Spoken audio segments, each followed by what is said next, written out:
दयालुता की शक्ति। गांव के एक छोटे से घर में रमेश और सविता नामक पति पत्नी रहते थे। दोनों एक दूसरे से बहुत प्रेम करते थे।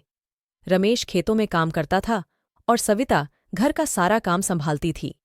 उनका जीवन शांति और सुख समृद्धि से भरा था।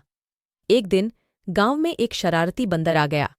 वह गांव के घरों में घुसकर चीजें चुराता और भाग जाता। बंदर की हरकतों से गांव वाले परेशान हो गए थे। एक दिन वह बंदर रमेश और सविता के घर में भी घुस आया। सविता ने उसे देखा और चिल्लाई, रमेश, देखो, बंदर ने रसोई में घुसकर सब कुछ अस्त व्यस्त कर दिया है। रमेश ने सोचा कि अगर हम इस बंदर को पकड़ डीडीएच लें तो उसे जंगल में छोड़ डीडीएच। वह और सविता मिलकर योजना बनाने लगे। उन्होंने कुछ फल और मिठाइयों को एक टोकरी में रखकर उसे घर के आंगन में रख दिया। बंदर जैसे ही खाने के लिए आया, रमेश और सविता ने उसे पकड़ डीडीएच लिया। रमेश और सविता ने बंदर को पकड़ डीडीकर उससे कहा, तुम्हें यहाँ गांव में परेशान करने की क्या जरूरत है? जंगल में बहुत सारे फल और भोजन हैं, वहां जाओ और आराम से रहो।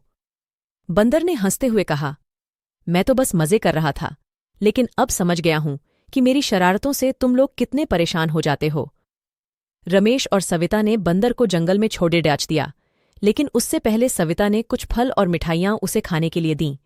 बंदर ने कहा, तुम दोनों बहुत अच्छे हो। मैं वादा करता हूं कि अब गांव में कभी शरारत नहीं करूंगा और अपने दोस्तों को भी यही सिखाऊंगा। बंदर ने रमेश और सविता से सीखा कि शरारतों से दूसरों को परेशानी होती है और हमें हमेशा दूसरों का ख्याल रखना चाहिए।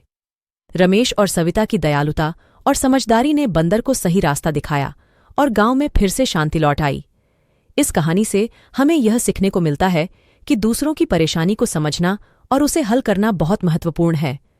दयालुता और समझदारी से हम किसी को भी सही रास्ते पर ला सकते हैं।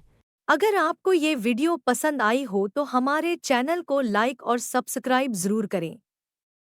और हाँ, बेल आइकन को दबाना न भूलें ताकि आप हमारी अगली वीडियो मिस न करें। धन्यवाद।